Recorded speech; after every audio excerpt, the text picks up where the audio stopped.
Do I? Do I need the? Oh, yeah.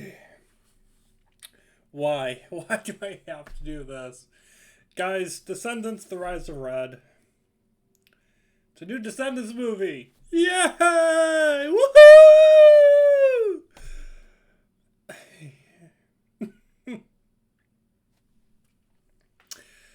So it's out here in 2024. It's a Disney Plus exclusive for the time being. I'm sure it'll get a DVD and Blu-ray release eventually, just like the first three. This film is about 90 minutes long. Descendants: The Rise of Red. Honestly, it's basically Descendants 4. So, it takes place after the events of Descendants 3, where Mal and Ben finally get married. And we figure out who Mal's father is, which is Hades. So, it recognizes the events of the first three, and it takes place after the third. The film, unfortunately, is just very simple. It's a very simple movie. It's a very basic plot involving time travel. And so, basically, the daughters of Cinderella and the Queen of Hearts, which is Chloe, Charming, and Red, go into the past to prevent the Queen of Hearts from trying to take over Ordon and executing Cinderella. So this film is very dark. It's a very dark movie. Like, don't get me wrong. I think Descendants 3 had some dark like moments. This film cranks it up another level. Okay, it is a very dark and bleak beginning. The choice and decision to make Uma the principal of Ordon Prep, because Mal and Ben are sailing across all of the lands and discovering new ones to be allies with, was just weird. I don't know why they couldn't just say, hey, Mal and Ben are on their honeymoon. And why is Uma? Why is Uma? Out of all people, why is she being made the new principal? What's wrong with Fairy Godmother being the principal of Ordon Prep? What's wrong with her? The film never acknowledges or answers any of these types of questions. And the plot? The plot happens because Uma is now the new principal. I don't know why I keep saying president. She's the new principal of Ordon Prep. And she wants to open up the borders to everybody, both good and bad, including Wonderland, because she wants to honor the actor of Cameron B, who passed away a long time ago. So she wants Princess Red to be able to come to Ordon Prep because of this. I just, the plot happens because they're trying to honor a dead actor and a dead friend. They did that slightly in Descendants 3, but it wasn't what caused the plot to happen. In this movie, that's why. Okay, the chain of events occurs in this film because of them trying to honor a dead actor that's been dead for at least almost a decade at this point, probably. I just things happen in this movie because the plot needs it to. Okay? You can watch this film, however. I want to state something positive and try to lighten the mood. You can watch this movie, Descendants: The Rise of Red, without having seen Descendants 1, 2, or 3. So that's a good thing. You can watch this film in its own isolation without having to watch the past three. If you've watched 1, 2, and 3, you'll understand and appreciate this film more, but you can understand it fine enough without seeing 1, 2, and 3. By the way, if you guys want me to actually do separate videos and talk about 1, 2, and 3 of Descendants, let me know in the comment section down below. And I will, eventually, hopefully. The return of the actress of Brandy, who starred as Cinderella in the 1997 Cinderella, was cool. There is a lot of references and Easter eggs in this film, okay? There is a lot of just Cinderella fan service in this movie.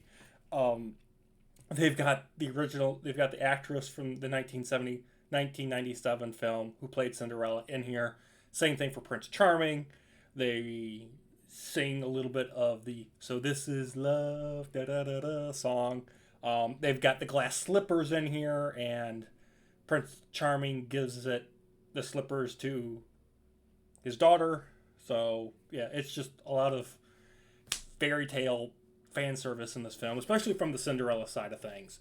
So, if you're a fairy tale film lover, you're gonna go like, "Oh, kitty, kitty, kitty, kitty, kitty," and and that fan service just runs for the entire runtime of the movie. And as someone who loves the Cinderella film from Disney from 1950, some certain parts of this film, I'm like, oh, that's so sweet.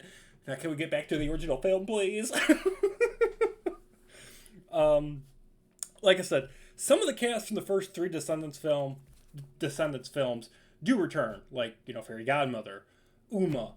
But there is, I'd say about 90% of this movie is all new cast. Okay? Completely new cast of characters. And they've never been mentioned in the past three movies, and they just show up. And that's where the focus is. They shift the focus to a lot of these new characters. Like Fairy Godmother and Uma, for example, they're in the film, but very briefly. They're not the main focus. I did eventually come to connecting with the new characters, especially with Chloe and Red, who are the main star power of the movie. I mean, the movie primarily takes place from their point of view and focuses on their adventure in the past. So I did eventually connect with them, and I didn't like hate them. I do like the original characters of like Mal and Ben and everybody else from the first three a lot more. Not just because I had three movies to get to know them, but with the first Descendants movie, I connected and resonated a lot more with them than I did these new batch of characters. The film deals a lot with themes of controlling others, not wanting to grow up and be like your parents, which is better, love or fear, respecting and learning, and appreciating your parents and understanding, they didn't have it sunshine and rainbows. They had to work hard to get their hands dirty for you to be able to enjoy your life. And I think that can apply to a lot of people today. I think a lot of kids today take things for granted and don't actually have to work hard at things like their parents had to. There's also another life lesson in here, which is sad but true, that one life can change a person from being pure of heart to just pure evil. So that is a very strong theme and concept that is run throughout this entire runtime of the movie. Merlin Academy, which is what Ordon Prep was called in the past. Merlin Academy, basically Hogwarts. I mean,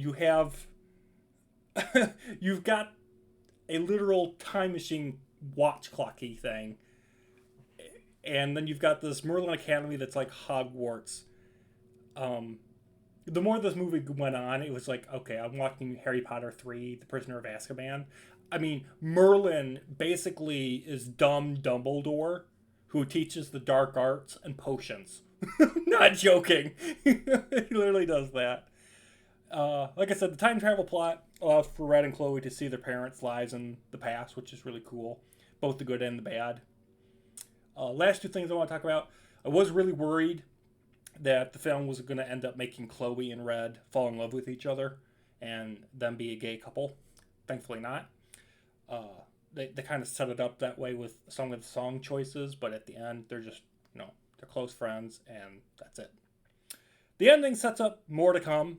I am curious as to see what's going to happen next. Are they going to do a passing of the torch thing, or is everyone just going to live in harmony?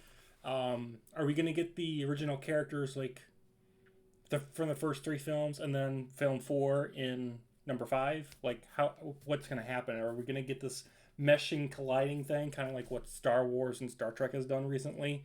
I am kind of curious as to see what's going to happen.